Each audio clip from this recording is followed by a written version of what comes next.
अच्युतं केशवं रामनारायणं कृष्णदामोदरं वासुदेवं हरिं श्रीधरं माधवं गोपिकावल्लभं जानकीनायकं रामचन्द्रं भजे अच्युतं केशवं सत्यभामाधवं माधवं श्रीधरं राधिका राधितं इन्दिरामन्दिरं चेतसा सुन्दरं देवकी नन्दनं नन्दजं सन्ददे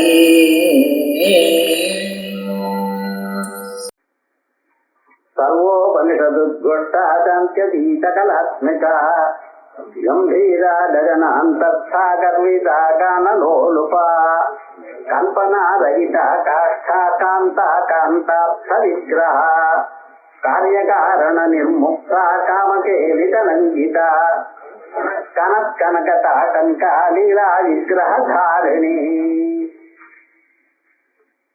रहस्य नाम स्तोत्रத்துல கம்பீரா ககனாந்தா இந்த நாமக்களை பார்த்தோம்.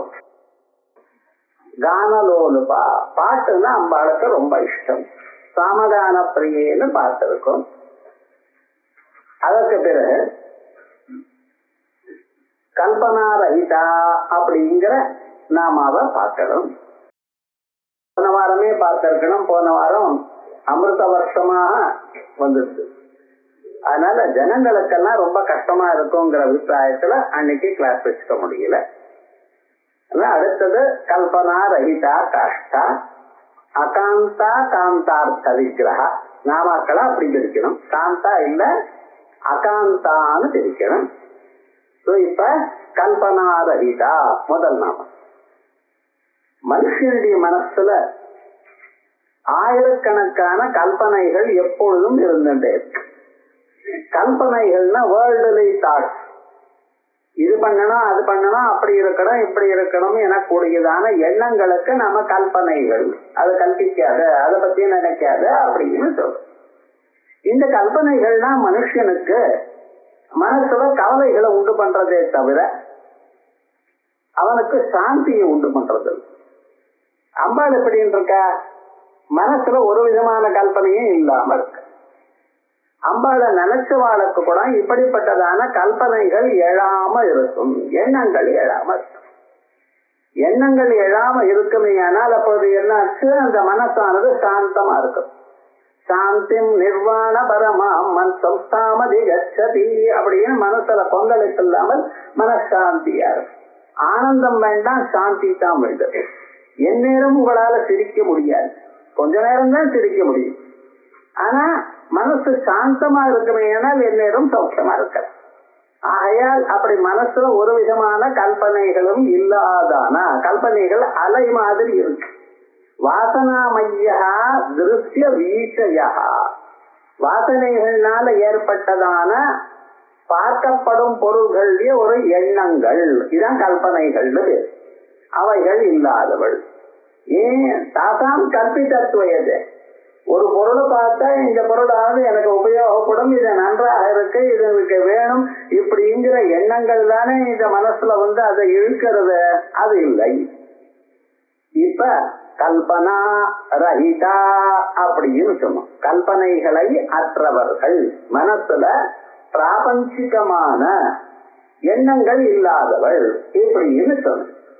இந்த நாமாவை இன்னொரு விதமா பிரிக்கிறான். கல்ப நார சீதா.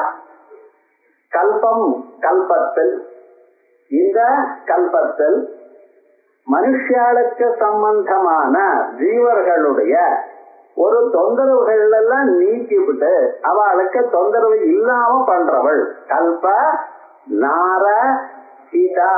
மனுஷாளுக்கு ஹிதத்தை பண்றவள். ஏன்னா சாதாரணமாக மனுஷாள் பிரேயஸத்தான் பார்க்கிறாளே தவிர ஸ்ரேயஸ பார்க்கறது இல்லை. மனுஷனுக்கு ரெண்டு வழிகள் உண்டு, ஸ்ரேயஸ் பிரேயஸ். ஸ்ரேயஸ் பிரேயஸ் உபௌசி கடோபனிஷத்துல சொல்றது. ஸ்ரேயோ மார்க்கம் மேலும் மேலும் வாழ்க்கையில நம்ம முன்னுக்கு வரக்கூடியதான வழிக்கு ஸ்ரேயோ மார்க்கம் நமக்கு அப்பப்ப மனசுல ஏற்படக்கூடியதான எல்லா விதமான ஆசைகளையும் நிறைவேற்றிக் கொள்வது பிரேயோ மார்க்கம். இந்த ஆசைகளை நிறைவேற்றிக் கொண்டோமே ஆனால் நாளைக்கு என்ன ஆகும்னு தெரியாது. பலாப்பழம் சாப்பிடணும், மாம்பழம் சாப்பிடணும் அப்படின்னு நிறைய சாப்பிட்டலையா நாளைக்கு வயிற்று வலி. அப்ப விவகாரம் என்ன? இது பிரேயஸ், இப்ப அனுபவிக்கிறது. ஆனா நாளைக்கு இது ஒரு தொந்தரவு கொடுக்கலாம். ஆனா ஸ்ரேயோ மார்க்கம் அப்படி இல்லை. ஸ்ரேயோ மார்க்கமானது மனுஷனுக்கு நன்மையை கொடுக்கும், எப்பொழுதும் நன்மையை கொடுக்கக்கூடியது. அப்படிப்பட்டதான நன்மையை கொடுக்கக்கூடியதான மார்க்கத்தை காட்டுறவள். அதனால ஹிதா, ஹிதத்தை கொடுக்கிறவள். அதான் கல்பேபி நாராயணாம் ஹிதா.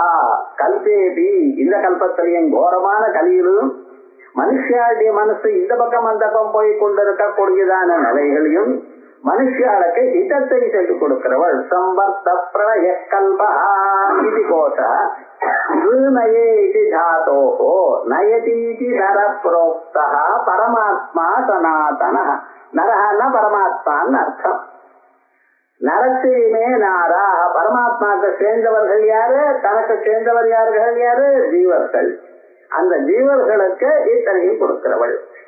சகல நாசகாரிணி பிரளய காலேபி, உலகத்தை எல்லாம் அழிக்கப்படுறான் பிரளய காலத்துல. ஒண்ணுமே கிடையாது, ஒண்ணும் மிச்சமே கிடையாது. அப்படி இருந்த காலத்திலையும் பிரளய காலேபி ஜீவானாம் ஸ்வ உதரே வாசனாரூபத்தையா ஸ்தாபனேன ஹித கருத்தை. எல்லா பிராணிகளும் பிரளயத்துல எல்லாம் அழிஞ்சு போற சந்தர்ப்பத்துல எல்லாரையும் வாசனா ரூபமா சின்ன சின்னதா சூஷ்மமாக ஆக்கி தன் வயசுக்குள்ள வச்சுட்டு இருக்காளாம். கட்டி காக்காத்துற ஜீவர்களுக்கு ஒரு விதமான துன்பமும் ஏற்படாத பிரளய காலத்துல அவ சௌக்கியமா இருக்கணும், மறுபடியும் அடுத்த சிருஷ்டியில அவ வரணும் அப்படின்னு சூஷ்ம ரூபமாக தனக்குள்ளேயே வைத்துக் கொண்டு அவளுக்கு க்ஷேமத்தை கொடுக்கிறா. அதனால ஈத்த கருத்தை பிரளய காலத்திலேயே அப்படி என்ன ஸ்திதி காலத்துல சொல்லணுமா? திமுத சிருஷ்டி ஸ்திதி காலே இது யாவது. இதான் உக்தஞ்ச அஷ்டாவஸ்திர கீதாயா மையனந்தே சிதம்போதௌ ஆச்சரியம் ஜீவ விஹிதய உத்யந்தி கிரந்தி கேலந்தி பிரவிசந்தி ஸ்வபாவதः. மையனந்தே சிதம்போதௌ, அம்மா அனந்தமாக எங்கும் வியாபித்திருக்கக்கூடியதான ஆகாசம் போன்ற சைதன்யம் எனக்கூடியதான சமுத்திரத்தில் ஆச்சரியம் ஜீவ விஹிதய, ஜீவர்கள் எனக்கூடியதான அலைகள் வந்துட்டே இருக்கு. சமுத்திரத்துல அலைகள் பார்த்தா எத்தனை அலைகள், உங்க ஒரு பீச்சிலேயே இவ்வளவு எத்தனை பீச் இருக்கு, எத்தனை அலைகள் இருக்கு. அத்தனை அந்த ஜீவ விஹிதய உத்யந்தி கிரந்தி கேலந்தி உண்டாகிறது, அசைஞ்சுட்டு இருக்கு, விளையாடிட்டு இருக்கு. பிரவிசந்தி ஸ்வபாவதா, மறுபடியும் அதுக்குள்ளேயே இஞ்சு போறது. இந்த அஷ்டாவக்ரர் தன்னுடைய கீதையில இப்படி சொல்றார். இந்த அஷ்டாவக்ரர்னா யாரு? உத்தாலகர்னு ஒரு மகாத்மா இருந்தார். அவருக்கு ஒரு ஸ்வேதகேதுன்னு ஒரு பையன், அதுக்குள்ளார ஒரு சிஷ்யன் ஒருத்தன் இருந்தான். அந்த சிஷ்யனுக்கு சுசீலா எனக்கூடியதான தன்னுடைய குழந்தைய பெண்ணே கொடுத்து கல்யாணம் பண்ணி கொடுத்தார். ரொம்ப புத்திசாலியான சிஷ்யன். அவனும் கல்யாணம் பண்ணி கொடுத்த அவளுக்கு ஒரு குழந்தை வயசுல இருந்தது அந்த அம்மாவுக்கு. இந்த சிஷ்யன் வேதாத்தியனம் பண்ணிட்டு இருக்க. பண்ணிட்டு இருக்கும் பொழுது அந்த மந்திரங்கள் இவர் சொல்லும் பொழுது அந்த அம்மா வயசுல இருக்கக்கூடியதான குழந்தை இந்த மந்திரங்கள்லாம் தப்பா சொல்றேன் அப்படின்னு சொல்லிட்டு இன்னும் வயசுலயே இருக்கு. ஆனா என்னடா இப்படி சொன்னது, இவருக்கு கோபம் உண்டு. ஏன்னா வேதங்கள்லாம் அத்தியனம் பண்ணும் பொழுது ஒரு ஸ்வரமோ ஒரு எழுத்தோ மாறாம அத்தியனம் பண்றோம். ராமாவதாரத்துல ராமர் அத்தியனம் பண்றதும் கிருஷ்ணாவதாரத்துல அத்தியனம் பண்றதும் நாம அத்தியனம் பண்றதும் ஒண்ணுதான். வேதங்கள்ல மாறவே மாறாது. ஒரு அக்ஷரமோ ஒரு ஸ்வரமோ என்னைக்கும் மாறாது. அது நிச்சயமானது வேதங்கள். அது ஸ்வரத்துல சந்தேகம் வந்தா அதுக்காக பாணினி வியாக்கரணம் எழுதியிருக்க. இந்த பதமானது இந்த ஸ்வரத்தோட உண்டாச்சு, இந்த பிரத்தையும் சேரும் பொழுது இந்த ஸ்வரமானது இப்படி மாறி இருக்கு எல்லாம் சொல்லியிருக்க. யாரும் மாற்ற முடியாது. ஒரு எழுத்தையோ ஒரு அக்ஷரத்தையோ அல்லது ஒரு ஸ்வரத்தையோ ஒன்னும் மாற்றவே முடியாது. அதே போல அக்னிங்கிற இடத்துல வன்னின்னு போடக்கூடாது, அது அப்படியே அப்படி வேதமானது கட்டி காக்கப்படுகிறது. அப்படி குரு சம்பிரதாய ரீதியாக வந்தது. கம்ப்யூட்டர்ல டவுன்லோட் பண்ணி கத்துக்கல. நாங்க எப்படி கத்துக்கிட்டோம்? குரு சம்பிரதாயமா குரு ஒரு தரம் சொல்லி, நாங்க 3 தரம் சொல்லி, இப்படி 15 நாள் சொல்லி அது மனசுல ஏற்பட்டு அப்படியே பர்மனண்டா நின்று போச்சு. அது அசைக்கவே முடியாது. அப்படி வேதம் நான் சொல்லிட்டு இதுல மிஸ்டேக் இருக்குன்னு நீ சொல்லி உனக்கு என்ன தெரியுமோன்னு கோபிச்சுட்டு, உன் மனசுல இப்படி எண்ணங்கள் இருக்கே, அதே போலயே உனக்கும் இப்படி 8 விதமான உன்னுடைய உடம்புல கூண் இருக்கட்டும் அப்படின்னு சொல்லிச்சுட்டார். தன்னுடைய பையனை பிறந்தான் பையன், அந்த பையனுக்கு உடம்புல 8 இடத்துல கூண் விழுந்திருக்கு, வளைஞ்சிருக்கு. அதனால அஷ்டவக்கரம், அஷ்டாவக்கரம்னா. அதுக்கப்புறம் இந்த அப்பா இருக்காரு பார்த்தீங்களா, இவர் ரொம்ப ஏழையா இருக்கிறதுனால ஜனகருடைய யாகத்துக்கு போறார். யாகத்துக்கு போகும் பொழுது அந்த யாகத்துல நடுவுல பேச முடியல ஜனகரோட. யாகம் முடிவதற்கும் காத்துட்டு இருக்கிறக்காக கடைசி நாளைக்கு சதசு நடந்தது. அந்த சதசுல ஒருத்தர் என்ன பண்ணினார், இவரை தோக்கடிச்சுட்டார். தோக்கடிச்சதுமே அவருக்கு அவமானமாய் அங்கேயே ஆத்மஹத்தியை பண்ணிட்டார். அதுக்கப்புறம் தான் இந்த பையன் பிறந்தான், அஷ்டாவக்கர் பிறந்தார். இந்த அம்மா அஷ்டாவக்கருக்கு அவர் அப்பா இல்லைன்னு சொல்லப்படாதுன்னு தீர்மானம் பண்ணிட்டார். இந்த பையனும் அந்த குருவுக்கு ஸ்வேதகேதுன்னு இன்னொரு பையன் பிறந்தா பார்த்தீங்கன்னா, அவன் 2 பேரும் எப்படி இருக்கா, ஒன்னா சேர்ந்து படிக்கிற. இப்படி ரொம்ப நாள் ஆச்சு. இப்ப குழந்தைகள் தானே, ஏதோ ஞாபகம் வந்தது, ஏதோ போய் உங்க அப்பா உலகம் இல்ல போ அப்படின்ட்டான். இவனுக்கு கோபம் வந்தது. அட்டாவுக்கு நேரம் அம்மா வந்து கேட்கிற. அம்மா இந்த விஷயத்த சொல்ல தயாரா இல்லை அந்த பையனுக்கு. கதையில என்ன பண்ணினா, இந்த உத்தார கதை வேற போய் சேர்த்து ஒன்னும் கவலைப்படாத சமாதானம் படிச்சு ஜனகர்கிட்ட அனுப்பிக்கிற. இவ்வளவு படிச்சிருக்கா இவ 2 பேரும், நீங்க இவளை டச் பண்ணி பண்ணணும்னு நேரா இந்த அட்டாவுக்கு போற. அந்த ஜனகர் ஆஸ்தானத்துல போய் யாரு எந்த வித்வானானவர் அப்பாவை தோக்கடிச்சாரோ அந்த வித்வானே தோக்கடிக்கலாம். அந்த அளவுக்கு படிப்புல அவ்வளவு ஒரு சாமர்த்தியம், ஒரு தீவிரத்தை. என்னத்தான் இருந்தாலும் அந்த அளவுக்கு பர்ஃபெக்டா படிக்கணும் அப்படிங்கிறது அந்த காலத்துல ஒரு அபிப்பிராயம். வைதிகமான படிப்புக்கும் சாஸ்திரியமான படிப்புக்கும் லௌகிகமான படிப்புகளுக்கு அதான் வித்தியாசம். 40 மார்க் வாங்கி பாஸ் பண்றது நம்ம இப்ப கூடிய படிப்பு. 100க்கு 100 மார்க் இருந்தா தான் பாஸ். 99 மார்க் இருந்தாலும் செய்யும். அதான் பழைய படிப்பு. அப்ப சொல்லணும்னு அந்த வேதத்தை சொல்லணும், சாஸ்திரத்தை சொல்லணும்னு எப்படி சொல்லணுமோ அப்படி சொன்னா பாஸ். ஒரு சிறிதளவுக்கு இந்த பக்கம் அந்த பக்கம் போச்சுன்னா கிடையாது. அதனாலதான் வித்வத் சொல்லத்தை வைக்கும். சதத்துகளை எப்படி சொல்றாங்கன்னா அது எப்படி சொல்லணுமோ அப்படித்தான் சொல்லு. எவ்வளவு நேரமானாலும் சரி, அது அதனுடைய சொரூபம் அப்படி இருக்கிறதுனால அங்க எதிர்க்க இருக்கக்கூடியதை யார் ஜெயிச்சாரோ அவளை தோக்கடிச்சு விட்டார். அப்புறம் என்ன பண்ணினா, இந்த தெரிஞ்ச இந்த ஜனகர் எல்லாத்தையும் சாட்சி சேதா கேவலோரு குணத்த, யாரையும் ஸ்தோத்திரம் பண்ண மாட்டார், யாரையும் வெய்ய மாட்டார் ஜனகர். ஏன்னா அவர் ஜீவன் முக்த நிலையில இருக்க பார்த்தார். ஒரு காலத்துல ஒருத்தருக்கு வெற்றி, இன்னொரு காலத்துல அவருக்கே தோல்வி. யார ஜெயிச்சாரோ அவருடைய பையனே இவரை தோக்க வச்சு விட்டார், ஒன்றும் கவலைப்பட வேண்டாம் அப்படின்னு சொல்லிட்டு இவளுக்கு சன்மான சம்பாவனை பண்ணி அதுக்கப்புறம் என்ன பண்ணீங்கன்னா, இந்த பக்கத்துல இருக்க குளத்துல ஸ்நானம் பண்ண சொன்னார். அந்த அஷ்டாவக்கர் ஸ்நானம் பண்ணது. அந்த அஷ்டாவக்கரும் அவர் அப்பாவும் 2 பேரும் எழுந்து வந்தார். அந்த பிராணம் போனவர் மறுபடியும் ஏன்னா எம் காமம் மனதாகம் விபாதி யாங்கலோகான் வித்வான்சம் விபாதி தந்தம் ஆப்னோதி அப்படின்னு வித்வான். அந்த ஜீவன் முக்தனா இருக்கவன் எது வேணும்னு நினைக்கிறானோ அத்தனையும் வந்து சேர்ந்து மறுபடியும் அவர் அப்பா வந்தார். இப்படி அப்பாவோட இருந்து அப்படி ரொம்ப நேரம் இருந்தார். ஜனங்களுடைய அஸ்தானத்துல இருந்தார். இந்த அஷ்டாவக்கர், அந்த அஷ்டாவக்கருடைய கீதை, அந்த ஜீவன் முக்தனாக இருந்து கொண்டு சொன்னதான கீதை இது. மையனந்தே சிதம் போதவோ ஆச்சரியம் ஜீவ பீஜயா. ஆத்மஸ்வரூபமா இருக்கக்கூடியதான சைத்தன்ய சமுத்திரத்தில் இருக்கக்கூடியதான என்னிடத்துல ஜீவர்களாக இருக்கக்கூடியதான அலைகள் உண்டாகிறது போறது அழிகிறது அப்படிங்கிறவர். அப்படிப்பட்டதான ஒரு ஸ்வரூபம் அப்படி காப்பாத்துறா அப்படின்னு கல்பனாரகிதா. அடுத்தது காஷ்டா. காஷ்டானா கட்டைன்னு ஒரு அர்த்தம். சாதாரணமா இதுதான் நமக்கு தெரியும், காஷ்டங்கள் கட்டை அப்படின்னு அர்த்தம் பண்றோம். ஆனா இங்க என்ன, அஷ்டாதச நிமேஷாத்மக கால காஷ்டா.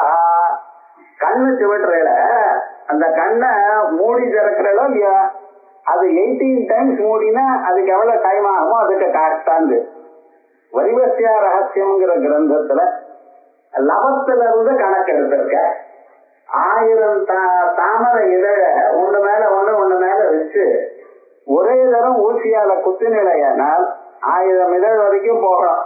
அப்படி குத்துநிலையானால் ஒரு இதழுக்கும் இன்னொரு இதழுக்கும் நடுவுல ஊசி எவ்வளவு நேரம் போறதோ அந்த நேரத்துக்கு லவம்னு.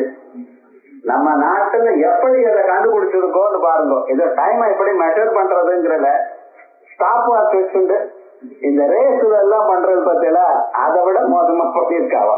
பழைய நாள் அந்த லவத்தை, ஏன்னா இந்த லவத்தை வச்சுட்டுதான் மந்திரத்தை எப்படி ஜபிக்கணும், எவ்வளவு ஸ்பீடா ஜபிக்கணும் அதை கால்குலேட் பண்ணிருக்கா. பஞ்சஸ்ரீ மந்திரத்தை நீங்க ஜபிக்கிற காலத்துல அது எந்த அளவுக்கு எப்படி ஜபிக்கணும், வேகமா ஜபிக்கப்படாது, நிதானமாகவும் ஜபிக்கப்படாது, அதுக்கு சமயத்தை தீர்மானம் பண்ணி கால்குலேட் பண்ணிருக்க.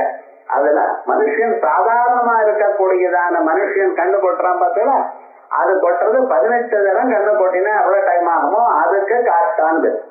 ஆனா இதுல இந்த டான்ஸ் ஆடுற பார்த்தீங்களா, பரதநாட்டியம், அவ கண் கொட்டுறத பார்க்கப்படாது. ஏன்னா அவ வேகமா கொட்டுவா, அது ஒரு பிராக்டிஸ், அவளுக்கு அது ஒரு முத்திரை. அது கண்ணை கொட்டுறதுன்னு வேகமா கண் கொட்டுறதுங்கிறது முத்திரை. அது அதனால அவளை பத்தி கேட்க முடியாது. சாதாரணமான ஒரு மனுஷன் கண் கொட்டுறதுக்கு எவ்வளவு நேரமாகுமோ அது அப்படி. அஷ்டாதச நிமேஷாத்ம, நிமேஷம்னா மினிட்னு அர்த்தம் பண்ணாதீங்க. உண்மேஷ நிமிஷோத்பன்ன விபன்ன புவனாவளி.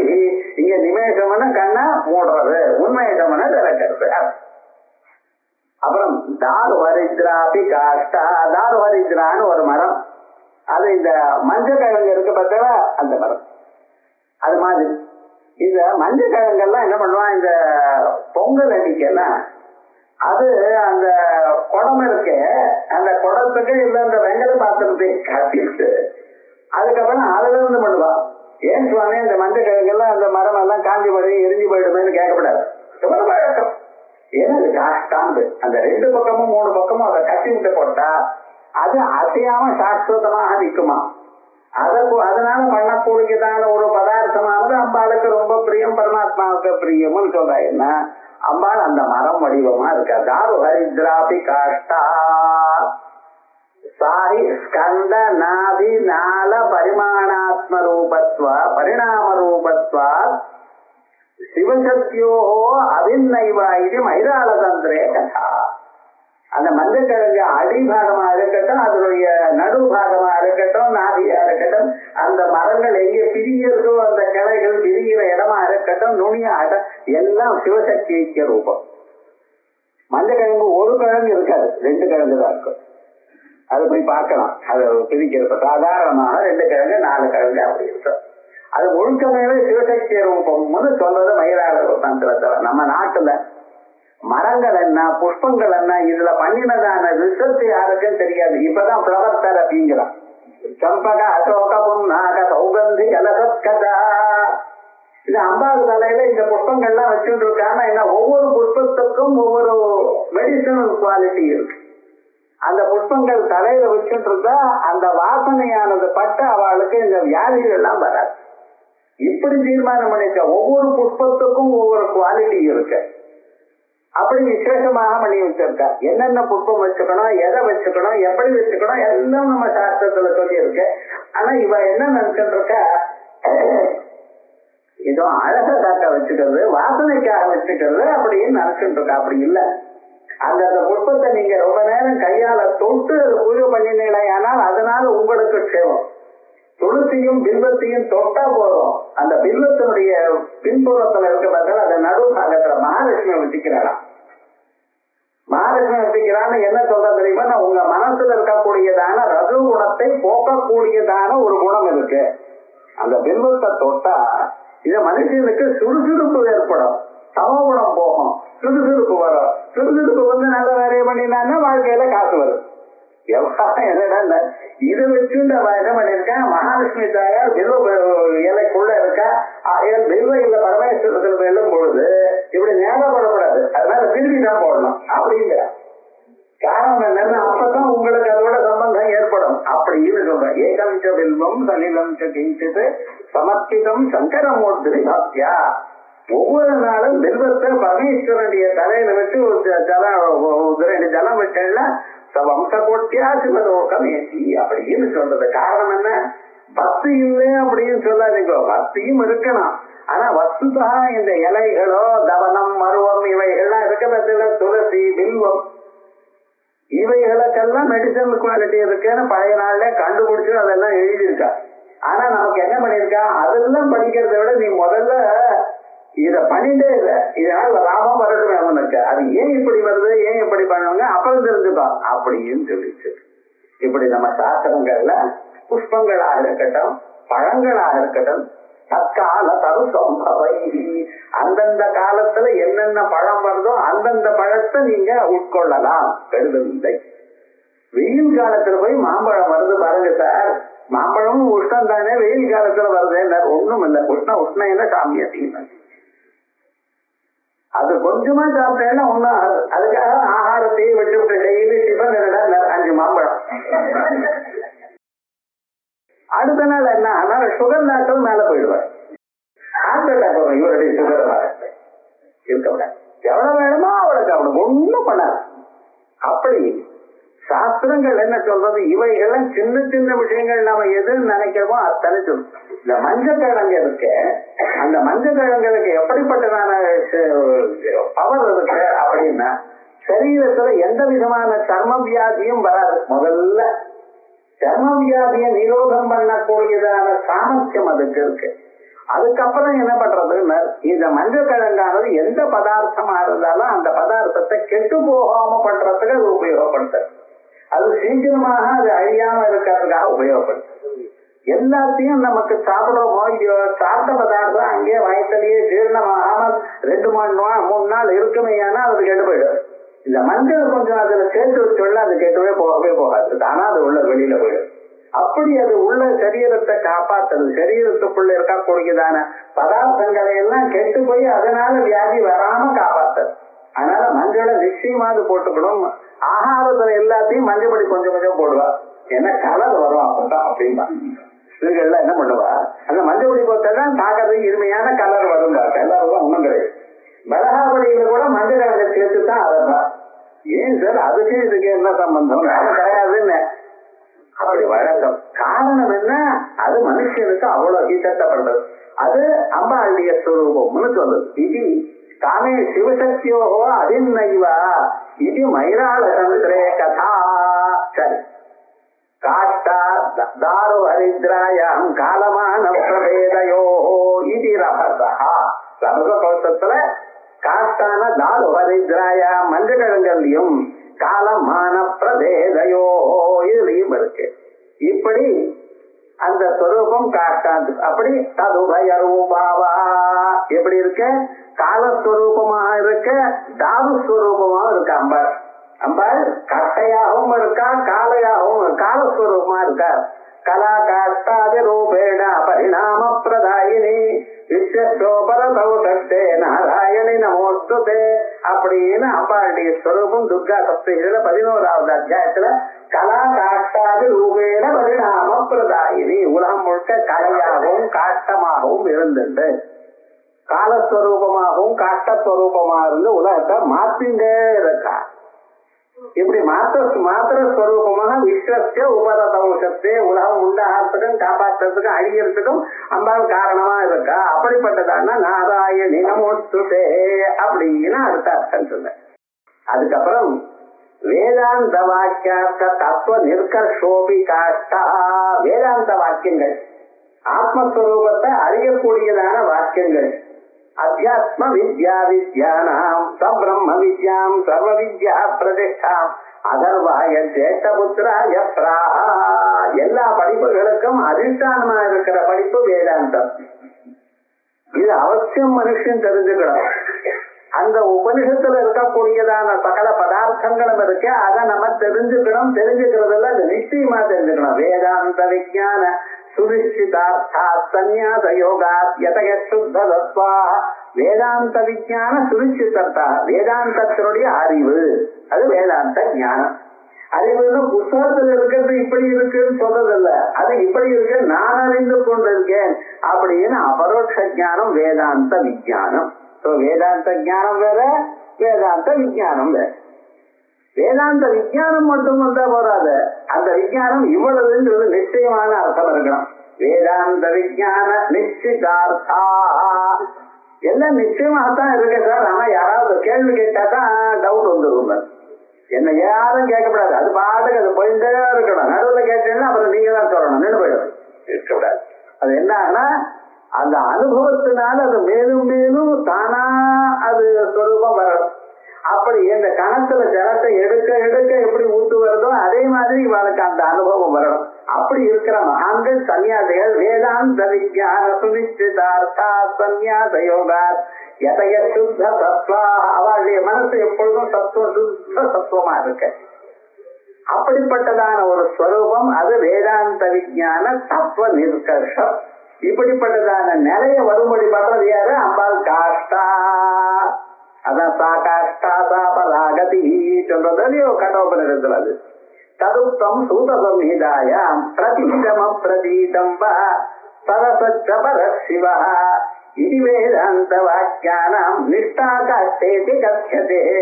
பிரதீதம பிரதீதம் வா, கண்ணுக்கு தெரிஞ்சாலும் தெரியாத பொருளா இருந்தாலும் சத் அசத்வ பரசிவா, சத்தா இருந்தாலும் அசத்தா இருந்தாலும் அந்த பரமேஸ்வரன் தான் உயர்ந்தது அப்படின்னு சாகாஷ்டாதாபராகதி இது வேதாந்த வாக்கியானாம் நிஷ்டா காஷ்டேதி கத்யதே. ஆகையால் அம்பாளுடைய அனுகிரகம் இருந்தாத்தான் அந்த வேதாந்த நிஷ்டையினால அடைய முடியும். சரி, அதான் சாகாஷ்டாதாபராகதி இது ஸ்ருதேஷ்டா. இது வரைக்கும் ஆச்சு. அதுக்கப்புறம் இந்த காஷ்டாங்கிற பதத்துக்கு இன்னொரு அர்த்தம் சொல்றாரு. யத்வா ககனாத்மகஸ்ய பீமநாமகஸ்ய பரசிவஸ்ய பத்னி. ஆகாசஸ்வரூபமா இருக்கிறவர் பவாய தேவாய நம, சர்வாய தேவாய நம, ஈசானாய தேவாய நம, பர்வதேர் தேவாய நம, ருத்ராய தேவாய நம, உக்ராய தேவாய நம, பீமாய தேவாய நம, மகதே தேவாய நமங்கிற அந்த பீமாங்கிற ஒரு பேர் பரமேஸ்வரனுடைய எட்டு வடிவங்கள்ல அஷ்டமூர்த்தி பெருசு 8 வடிவங்கள்ல ஒரு வடிவத்துக்கு பீமம்னு பேர். அந்த பீமஸ்வரூபம் ஜெகநாத்மகஸ்ய பீமனாத்மகஸ்ய பரமசிவஸ்ய. ஆகாச வடிவமாகவும் பரமாத்மா இருக்கார், பரமேஸ்வரன் இருக்க. அவருக்கு அந்த வடிவத்தில் இருக்கும் பொழுது அவருக்கு என்ன பேரு? பீமன் அப்படின்னு. பவ சர்வா இப்படிப்பட்டதான நாமங்கள்லாம் பரமேஸ்வரனுக்கு உயர்ந்ததான நாமாக்கள். அந்த நாமாக்கள் எல்லாத்துக்குமே ஆணு பிரத்தியம் ஆத்துக்கு அருகே பவானி, சர்வாணி, சிவானி இப்படி பெயர்கள் அதே மக்களுக்கு. அதே மாதிரியே இந்த பீமான ஒரு பேர் இருக்கும். இந்த பீமாங்கிற ஒரு பேரோட இருக்கக்கூடியதான பரமேஸ்வரனுடைய ஆத்துக்கு அருகே ஸ்வர்கம்னு பேரும். ஸ்வர்க மாதா தேவி அந்த மாதிரி விஸ்வரூபமா இருக்கா. ஆகாசத்துக்கும் திக்குக்கும் என்ன சார் டிஃபரன்ஸ் கேட்டாரு. ஆகாசம்னா இடவழி ஸ்பேஸ், திக்குன்னா என்ன? கிழக்கு மேற்கு வடக்கு தெற்கு கிழக்குமே. அது என்னது? இந்த பக்கம் கிழக்குன்னு எப்பவும் அது கிழக்கா இருக்குமா? அங்கிருந்து வர்றவங்க இது மேற்கன்னா இருக்கும். இப்போ கிழக்கு மேற்கு நீங்க சொல்றதும் ஆகாசமும் ஒண்ணுதான். ஆகாசம் வேறு, இது ஒண்ணும் வேறு இல்லை. கம்பேரிட்டிவா நீங்க எனக்கு கிழக்க நான் உங்களுக்கு மேற்கே இருக்கேன்னு சொல்லலாமே தவிர வசுதா கிழக்கு மேற்க வடக்க தெற்குன்னு சொல்றதெல்லாம் என்ன? எல்லாம் ஆகாசம் தானே. அப்படிப்பட்டதான சிவசக்திகளுக்கு ஐக்கியமா இருக்காங்க. இதனால யோஜனை பண்ணிடலாம். நீ காம்பஸ் வச்சுட்டு நார்த்து சவுத்து சொல்லிட்டு இருக்காளே தவிர இது ஸ்பேஸ தவிர ஒரு ஒன்றும் இல்ல. அந்த ஸ்பேஸ் பரமேஸ்வரனுடைய ஸ்வரூபம். அதுக்குள்ள இருக்கக்கூடியதான ஒரு விபாகம் இருக்கு பார்த்தீங்களா, அது அம்பாளுடைய ஸ்வரூபம். அப்படி காஷ்டாயுச்சதே ததாசலிங்கே. இது லிங்க புராணத்துல சொல்லியிருக்க. எப்படி? சராச்சராணாம் பூதானாம் சர்வேஷாம் அவகாசதா. உலகத்தில் இருக்கக்கூடியதான அசைகிற பொருள்களோ அசையாத பொருள்களோ சராச்சராணாம் பூதானாம் சர்வேஷாம் அவகாசதா, எல்லோருக்கும் அவகாசத்தை கொடுக்கிறவர். யோம்யாத்மா பகவான் தேவா, ஆகாசஸ்வரூபமா இருக்கிற இந்த பகவான் பீமயுச்சதே புதை, ஆகாச வடிவமா இருக்கக்கூடியதான பரமேஸ்வரனுக்கு பீமன்னு பேரு. மகாமகிம்னோ தேவஸ்ய பீமஸ்ய பரமாத்மனா, இவ்வளவு என்று சொல்ல முடியாதான ஒரு மகிமை இருக்கக்கூடியதான பீமரூபமா இருக்கக்கூடியதான பரமேஸ்வரனுக்கு பரமாத்மனுக்கு தசஸ்வரூபா திக்பத்னி, திக்ரூபமா இருக்கிற 10 திக்கு வடிவமா இருக்கக்கூடியதான். கிழக்கு மேற்கு வடக்கு தெற்குன்னு 4, அதே போல 4 மூலைகள், ஆக்னேயம் வாயவியம் ஈசானம் நைருத்தியம், இந்த 4. அப்புறம் மேல ஒண்ணு கீழே ஒண்ணு, அதுவும் திக்குதானே. நீங்க யூனிட் பிளேனரா பார்க்கப்படாது, நாங்க 3 டைமென்ஷனா பார்ப்போம். அப்படி மேலையும் கீழையும் பார்த்து மொத்தம் எத்தனை 10 திக்கு. அதான் தச திக் பத்னி, தசஸ்வரூபா திக் பத்னி சுதஸ்வூரி அப்படின்னு அந்த ஸ்வர்காங்கிறது அவளுக்கு அந்த சந்தர்ப்பத்துல பிறந்த குழந்தைக்கு ஸ்வர்கம்னு பேர். இது வரைக்குமாச்சா வாயு புராணே வாயு புராண் நாம்னா சஷ்டஸ்யா பீமா தனுதா காட்ட உச்சதே, பரமேஸ்வரனுடைய 8 உருவங்கள்ல 6வது உருவமா இருக்கக்கூடியதான பீமஸ்வரூபத்துக்கு பையன் ஆகாசம். திசப்பத்யா ஸ்மிருதா தஸ்ய, திவ்ய விஜயங்கள் தான் பத்திகள்னு சொல்லப்பட்டது. ஸ்வர்கஸ்மிருதா, அவருக்கு சுதா ஸ்மிருதா ஸ்வர்கா அப்படின்னு வாயு புராணத்துல இதை வரைக்கும் சொல்லு. இப்படி கல்பனா ரஹிதா காட்டா, அது வரைக்கும் பார்த்தோமா. அடுத்தது காந்தா காந்தார்த்த விக்கிரகான்னு பிரிப்பு கொடுக்கிறார். அகாந்தா காந்தார்த்த விக்கிரகா அப்படின்னு பிரிக்கணும். கிராந்த்வா திஷ்டதி இது காஷ்டா, இது நைருக்தா இருக்கட்டும். இந்த காஷ்டாலே இன்னொரு அர்த்தம் சொல்றார். கிராந்த்வா திஷ்டதி, எல்லாத்தையும் தாண்டி நிக்கிறதுனால காஷ்டான்னு பேரும்.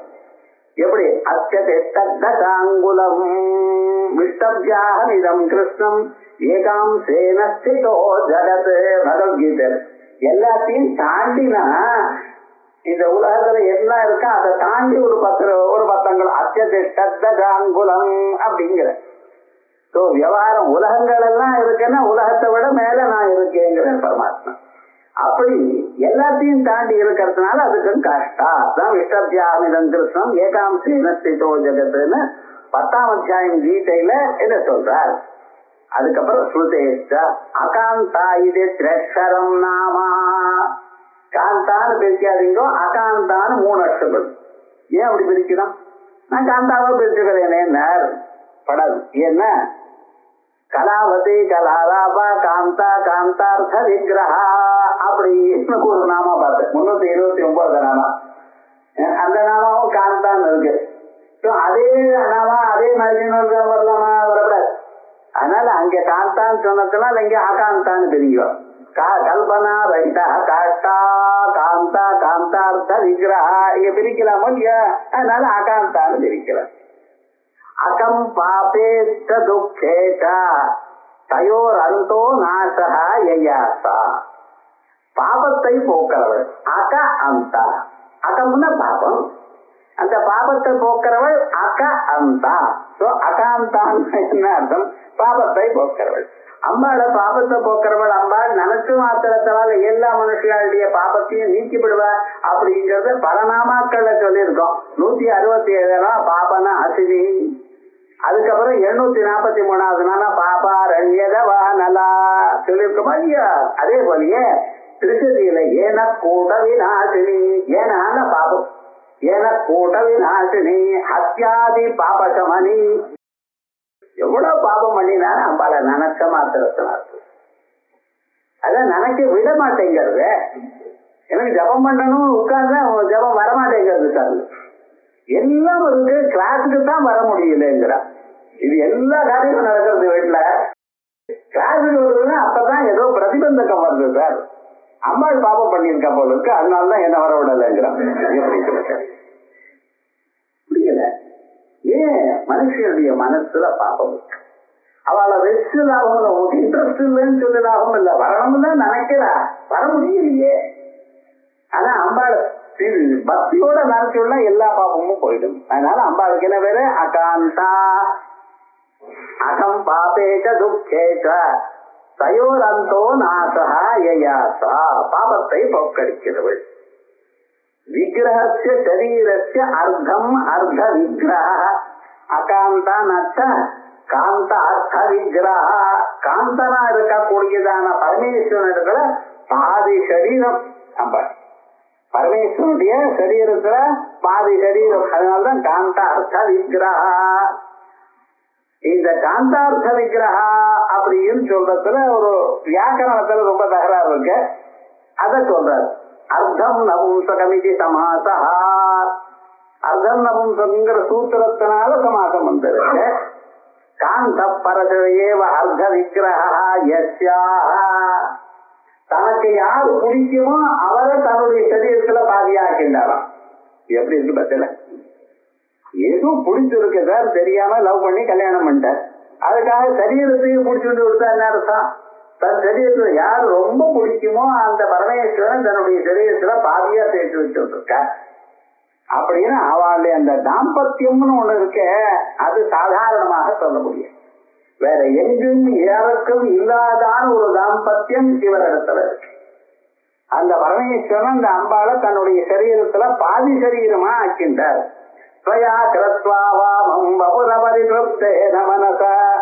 சரீரார்த்தம் சம்போ அவரமபி சங்கே என்ன பண்றது? கிருதம் அபூத் யதேதத்வத்ரூபம் சகலமருணாபம் ஸ்ரீநயனம் குச்சாபியாமானம்ரம் குட்டில கசி சூடாலம் அமிர்தம். அம்மா, இத்தனை நாள் உங்களை பார்க்கும் பொழுதெல்லாம் பாதி சரீரம் பரமேஸ்வரன், பாதி சரீரம் நீங்க தான் இருந்து, இப்ப பார்த்தா பரமேஸ்வரனுடைய பாதி சரீரம் காணலைன்ட்டு வாமம். ஒரு காலத்துல வாம பாகத்தை எடுத்துட்டாய்.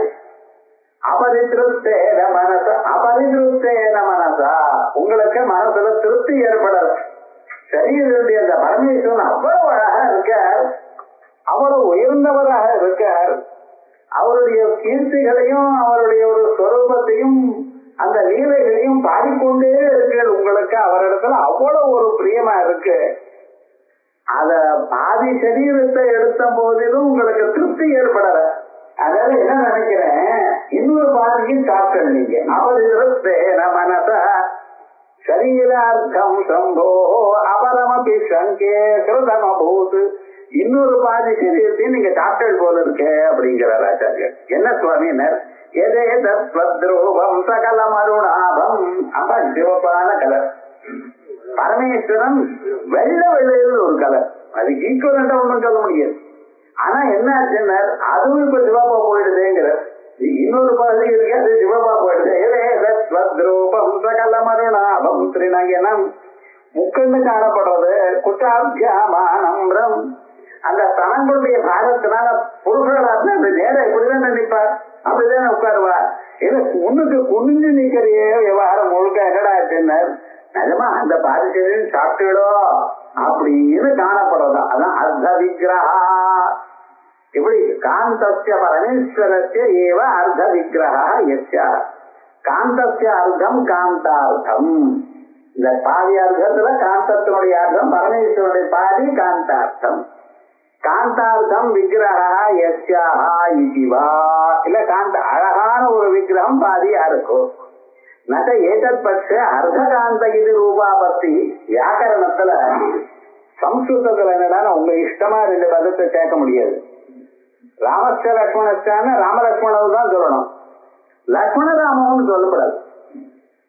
ராமா அண்ட் லக்ஷ்மணான்னு சொல்றேன். லக்ஷ்மணா அண்ட் ராமான்னு சொல்லலாமா இங்கிலீஷ்ல? அது ஒன்றும் தப்பு இல்லை. சம்ஸ்கிருதத்துல சேர்த்தா சொல்லவே கூடாது. என்ன சமாசத்துல அல்பாசுதரம் பூர்வம் ரெண்டு பதங்கள் இருக்குமே. ஆனால் அந்த ரெண்டு பதங்கள்ல எந்த பதத்துல லெட்டர் நம்பர் ஆஃப் ஓவல்ஸ் இருக்கோ அந்த பதத்தை தான் முன்னால சொல்லணும். ராமால ரா மா ரெண்டு அகாரம் இருக்கு. லக்ஷ்மணால 3 இருக்கோ இல்லையா? முதல்ல ராமனை தான் சொல்லணும். லக்ஷ்மணஸ்காது ராமஸ்கான்னு சொன்னாலும் ராமலக்ஷ்மணான்னு சொல்லணும். லக்ஷ்மண ராமாவும் சொல்லக்கூடாது. இங்க அது ரெண்டு தானே இருக்கு. அப்ப ராமகிருஷ்ணா கிருஷ்ண ராம சொல்லிங்களோ அது விவகாரம் உண்டு. அப்ப எதுல கம்மியா இருக்கோ அதுதான் முதல்ல சொல்லணும். இப்படி வியாக்கியானங்கள்லாம் இருக்கு. அதனால அதே போல ரூல்ஸ்ல காத்தார்தான் அர்த்தகாந்தானு சொல்லணும் அப்படிங்கிறது.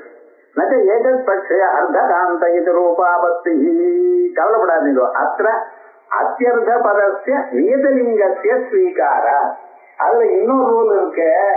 இந்த அர்த்த பதமானது எப்பொழுதுமே நம்சுகலிங்கத்தை மட்டும் சொல்றதா இருந்தால் அப்பொழுது பின்னால வரலாம். இது நம்சுகலிங்கத்தை தான் சொல்றது. அதனால நியத நபும்சகலிங்கத்தைவ பூர்வநிபாத விதானாத் கப்புனப்புல்லிங்க இத்தியாதி பிரஷ்னோத்தர பதே. இந்த ரூல் சூத்திரத்துல இல்லையேன்னா, சூத்திரத்துல இல்லாத போனாலும் மகாபாஷ்யத்தில் இருக்கு. பிரஷ்னோத்தர பதே மகாபாஷ்யே புல்லிங்கவதற்ற நிர்தேச பரத்வேன கையடியே வியாக்கியானா. எவ்வளவு தூரம் மகாபாஷ்யத்தில் போய் மகாபாஷ்யத்தில் இருக்கிற பிரயோகத்தை விட்டு அதனுடைய வியாக்கியானத்தை சொல்ற. ததாக பகவத் திங்களனாக பிராயுங்கா. அதே போல இது மட்டும் இல்ல, பெண்களனாக மாற்றி சொல்லிருக்க. ஸ்வரா அர்த்தம் இது வஸ்து தத்துவ அர்த்த விக்கிரகா இத்தியற்ற கர்மதாரையேவ அர்த்த விக்கிரகான்னு அர்த்தஸ்தாதோ விக்கிரக அப்படின்னு சொல்லிடுங்க. அர்த்தம் விக்கிரகான்னு சக்தி புருஷேது விக்கிரகத்திய அர்த்தம் இத்தியேவ ஆபத்தியத்தை விக்கிரகார்த்தம்னு ஆயிடும். அர்த்த விக்கிரகான்னு வராம போயிடும். அதான் தேன காந்தார்த்தமிதி சமாசேபி சமப்பிரவிபாக வச்சனத்துவமேவ அர்த்தபதஸ்ய திரஷ்டவியம். இப்படியா இருக்கு. இப்ப காந்தார்த்த விக்கிரகாங்கிற ஒரு அர்த்தம் சொல்லிட்டேன்னா, இப்ப ஒரு புதுசா ஒரு அர்த்தம் சொல்ற. இது மந்திர சாஸ்திரத்துல இருக்கிற அர்த்தம். காந்தம்னு சொல்றேன். காந்தம்னா என்ன அர்த்தம்? ககாரத்தினுடைய அந்தம்னு அர்த்தம். ககாரம் எங்க வந்து முடிகிறது? கால முடிகிறது. அப்படிதானே? கா எங்க முடிகிறது? கால முடிகிறது. காந்தம்னு சொன்னா காம அர்த்தமா இருக்கு பத்தியா? காந்தம்னு சொன்னா ககாரஸ்யாந்தா காந்தா ககாரா. சம்ஸ்கிருதம் மட்டும் நான் படிச்சிருக்கேன்னு சொன்னா ஒன்னும் புரியாது. காந்தகான ககாரத்தினுடைய முடிவு ககாரம். தேனத்யௌர்லட்சதே. அந்த ககாரம்னா என்ன அர்த்தம்? கம் பிரம்ம கம் பிரம்மா. கான்னு சொன்னா ஆகாசம்னு அர்த்தம். அதனால லட்சத்தே அர்த்த சப்தா பாகமாத்திர பரஹா அர்த்தவன பாதி. சோ காவனுடைய கம் ஆகாசம், ஆகாசத்தினுடைய பாதி. தேன ஜௌ சரீர ஏகதேசா யஸ்யாஹ இத்யர்த்த இதிவா. ஆகாச சரீரம் அம்பாளுக்கு ஒண்ணு. பஞ்சபூதங்களே அம்பாளுடைய ஒரு சரீரம். அதுல பாதி சரீரம் ஆகாச சரீரம். அதான் ஸ்ரீகண்ட அர்த்த சரீரிங்கிற ஒரு நாமா இருக்க பத்தில அந்த நாமா இங்க வருது. பாதோஸ்ய சர்வா பூதானி திரிபாதஸ்யாமிருதம் திவி இது மந்திர வர்ணா. இது வரைக்கும் ஆச்சு. இப்படி கல்பனா ரஹிதா காஷ்டா காந்தா காந்தார்த்த விக்கிரஹா. அப்படி அதுக்கு அடுத்தது காரியகாரண நிர்முக்தா காமகேலித ரங்கதா. காரியகாரண நிர்முக்தா காரியாணி மகத்தத்வாதீனி காரணம் மூல பிரகிருதி தைர்வி நிர்முக்தா. சாங்கிய மதத்துல மூல காரணம் பிரதானம்ங்கிறதா உலகத்துக்கெல்லாம் காரணம். அதுல இருந்து வந்தது மகத்தத்துவம். அப்படி அகங்காரம் பஞ்சபூதங்கள் இவையெல்லாம் வந்தது. இந்த மகத்தத்துவம் பஞ்சபூதங்கள்லாம் பிறந்ததான பதார்த்தங்கள். ஆகையால் இவைகளுக்கு காரியம்னு பேரும். பிறக்காம இருக்கக்கூடியதான பிரதானத்துக்கு காரணம்னு பேரு. அம்பாள் அப்படின்னு இந்த காரியமும் காரணமும் இதை தாண்டினதான சைத்தன்யம். விவகாரம் காரிய காரண விதிமுக்தா காரியாணி மகத்தத்வாதீனி காரணம் மூல பிரகிருதி தைர் விதிமுக்தா இவெல்லாம் தாண்டினவள். அதனால சாங்கிய மதத்துல சொல்லியிருக்கக்கூடிய தத்துவங்களுக்கு அதீதமானவள். தத்வாதீதா தத்வபயி தத்துவமர்த்தஸ்வரூபிணி அப்படிங்கிற நாம இதனால தெரியுது. சைதன்யே தேசாம் பரமார்த்ததா அபாவாத். அந்த சைத்தன்ய வடிவத்துல இவைகள்லாம் ஒண்ணுமே கிடையாது. இது ஸ்ருதே நதஸ்ய காரியம் கரணஞ்ச வித்யதே நத்வத்சமத்யப்யதிகஸ்ய த்ருஷ்யதே பரஸ்ய சக்திர் விவிதைவ ஸ்ரூயதே ஸ்வாபாவிகே ஞானபலக்ரியா ச. ஸ்வேதாஸ்ருதம் நதஸ்ய காரியம் கரணஞ்ச வித்யதே. அந்த அம்பாளுக்கு காரியமும் இல்ல காரணமும் இல்லை. அம்பாளுக்கு மேல ஒரு காரணம் இருக்கா? இல்ல. அம்பாளுக்கு கீழே இருக்கிற பதார்த்தங்கள்லாம் வெறும் மித்யாபூதமான பதார்த்தங்கள். ஆகையால் பதார்த்தம் இல்லை. ஆகையால் நதஸ்ய காரியம் கரணஞ்ச வித்யதே நத்வத்சமோஸ்தி. அம்பாளுக்கு ஈக்குவலா யாரும் இல்ல. ஈக்குவலாவே யாரும் இல்லைன்னா அதோட உயர்ந்தவா யாரும் இருக்க முடியுமா? முடியாது. ஞான சக்தி, கிரியாசக்தி, பலசக்தி, கிரியாசக்தி எத்தனை சக்திகள் காணப்படுகிறது. அதனால அத்தனுக்கும் அப்பாற்பட்டதான ஸ்வரூபம். காரிய காரண நிர்முக்த விநிர்முக்த நிர்முக்தா.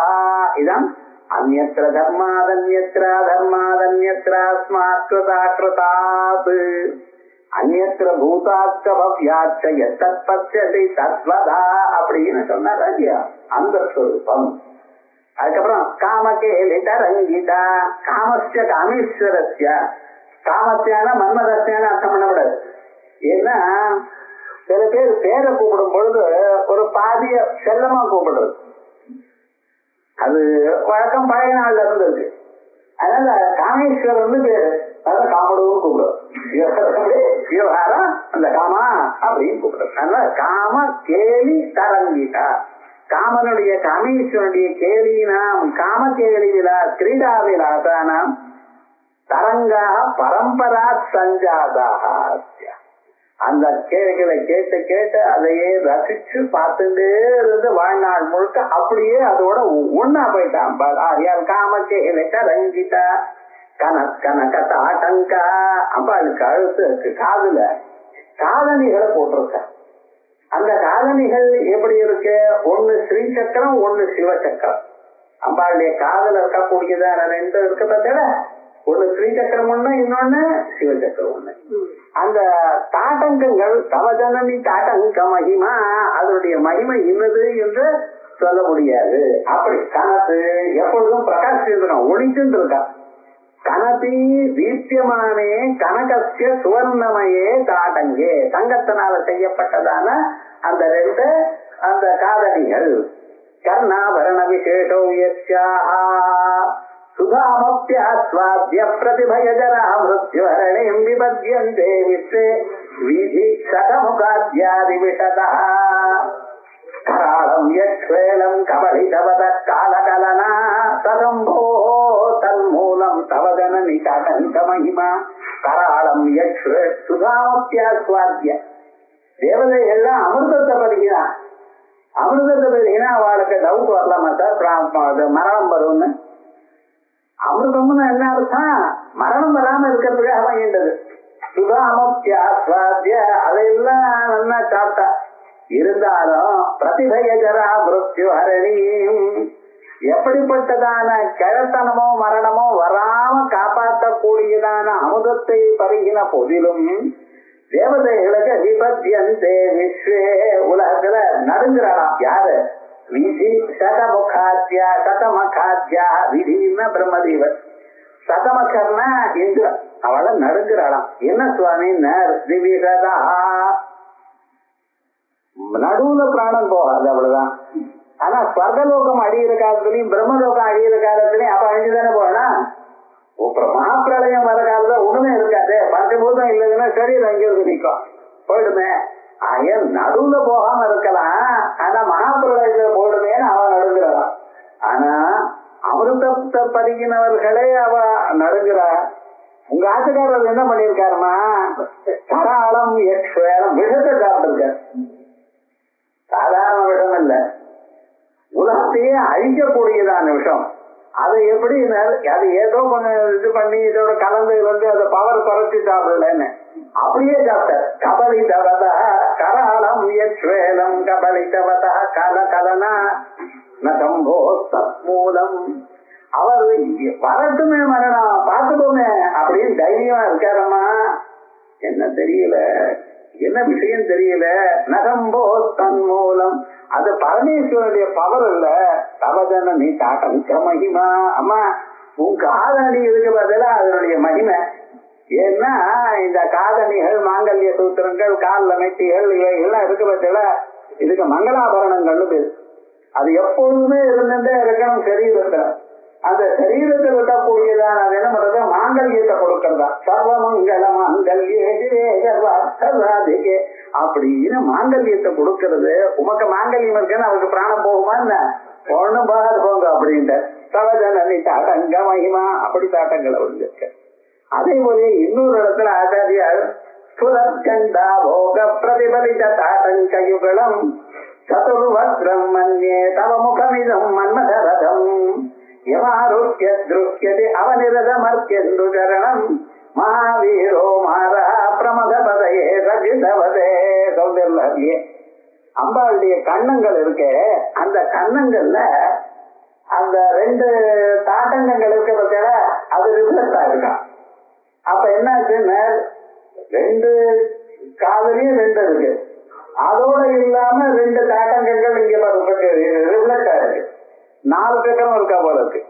இதுவும் இந்த 4 சக்கரத்தோட ரதத்துல ஏறி மன்மதன் வரா போல தோன்றதான் அம்பாளுடைய பாட்டை. ஏன் சுவாமின்னு ஒரு நாள்ல பரமேஸ்வரன் என்ன அழிச்சாரோ இல்லையோ, இப்ப அவர் கதைய பார்த்துக்கிறேன். அம்பாளை பார்த்த பிறகு மகாவீரமா தபஸ் பண்ணினார் சார். கண்ணுக்கு தெரியாம கண்ணை மூடிட்டு எல்லாம் தெரியாம தபஸ் பண்ணினார். ஏனாபிகாமேன தபஸ்சாரா, என்ன காமத்துக்காக ஏனியா பரமேஸ்வரன் தபஸ் பண்றான்னு தெரியல. ஸ்ரீலோக சுந்தரியா இருக்கிற அம்பாள் பணிவிட பண்ணிட்டு இருக்கும் பொழுதும் அவர் இந்த பக்கம் அந்த பக்கம் பார்க்காம தபஸ் பண்ணினார். ஆனா ஒரே ஒரு நாள் கண்ணை திறந்தார், அம்பாளை பார்த்தார். தபஸ மூடி வச்சு ஹிமாலயத்தை போயிட்டார் பொண்ணை கொடுங்கன்னு கேட்கறது. என்னடா அப்படி அந்த அம்பாளுடைய ஒரு ஸ்வரூபம். அப்படின்னு ஸ்புரத்கண்டா போக பிரதிபலித்த தாட்டங்கயுகலம், அம்பாளுடைய கண்ணங்கள்ல பிரதிபலித்தமான 2 தாட்டங்கள். சதுச்சக்கரம் மன்யே தவ முகமிதம் மன்மதரனும், 4 சக்கரங்களோடு கூடினதான அந்த மன்மதனுடைய ரதமோ அப்படின்னு நினைக்கலாம். பார்த்தார். யமாருஷ்ய எதை ஏறிந்த திருஷ்யதி அவனிரதம் அர்க்கேந்து சரணம், சூரியன் சந்திரன் இவைகளோடு கூடினதான அந்த சக்கரத்தை விட்டுட்டு பூமி சக்கரத்தை அந்த ரதத்தை மகாவீரோ மாரகா அந்த மன்மதனவன் பரமேஸ்வரனை ஜெயிக்கணும்னு கிளம்பிட்டான் போல இருக்கு அப்படிங்கிற ஆச்சாரியார். அது மாதிரி விசேஷமா அந்த தாட்டங்கத்துடைய மகிமை ரொம்ப விசேஷம். திருவான கோயில அந்த தாட்டங்க பிரதிஷ்டைன்னு சொல்வா விசேஷமாக. அப்படி அந்த அம்பாளை பார்க்கும்போது அந்த தாட்டங்களை பார்த்து நமஸ்காரம் பண்ணிக்கணும். இதை நமஸ்காரம் பண்ணினவாளுக்கு அவளுக்கு தம்பதிகள் கூட மனசுல விசேஷம் ஏற்பட சண்டையே வராதா. அப்படி அந்த விசேஷம் தவஜனனி தாட்டங்க மகிமான்னு சொல்ற. அப்படி கனகதா டங்கா லீலா விக்கிரக தாரிணி லீலையா அநாயாசேன விக்கிரகான் அவதார விசேஷான் தாரயதி. லீலையாக பல விசேஷங்களை அவதாரங்களை எடுத்துக்கிறான் அப்படின்னு பத்மராகஸ்ய மகிஷி லீலாதேவி தத் விக்கிரக தாரிணி சிவா யோக வாசிஷ்டத்துல பத்மராஜன் ஒரு ராஜா, அந்த ராஜாவுக்கு லீலான்னு ஒரு அத்துக்காரி. அந்த அம்மா தன்னுடைய தப பிரபாவத்தினால பல சரீரத்தை எடுத்துட்டதாக, அதுக்கப்புறம் 4-5 ஜென்மாக்களை எடுத்துட்டு ஒவ்வொரு ஜென்மாலையும் ஒண்ணு எடுத்துட்டு அந்தந்த ஜென்மாலையும் லீலாங்கிற பெயரோடைய எடுத்தது. இப்படி ஒரு சரியான கதை. அது பாரதம்னு நீங்க சொல்லல, பாரத்தை விட கட்டமான கிரந்தங்கள் யோக வாசிஷ்டம்ங்கிற கிரந்தம். அதுல விவகாரம் என்ன, கதைக்குள்ள கதை, அதே பேர்லயே வெவ்வேறு ஜனங்கள். அது இந்த லீலாவா அந்த லீலாவா தெரியாது. அப்படி பழைய லீலைகள்லாம் எடுத்து விசேஷமா இருக்கு. அப்படி அந்த ஸ்வரூபம் அம்பாளுடைய ஸ்வரூபம். அப்படி லீலா விக்கிரக தாரிணி லீலாதேவி தத் விக்கிரக தாரிணி சிவா சாக யோக வாசிஷ்டே பிரசித்தா. அந்த லீலாங்கிற அம்பாள் யோக வாசிஷ்டே பிரசித்தமா இருக்கு. ஆசீதஸ்மின் மஹிபாலே குலே பத்மோ விகாசவான, இந்த குலத்துல பத்மன் எனக்கூடிய ராஜா இருந்தார்.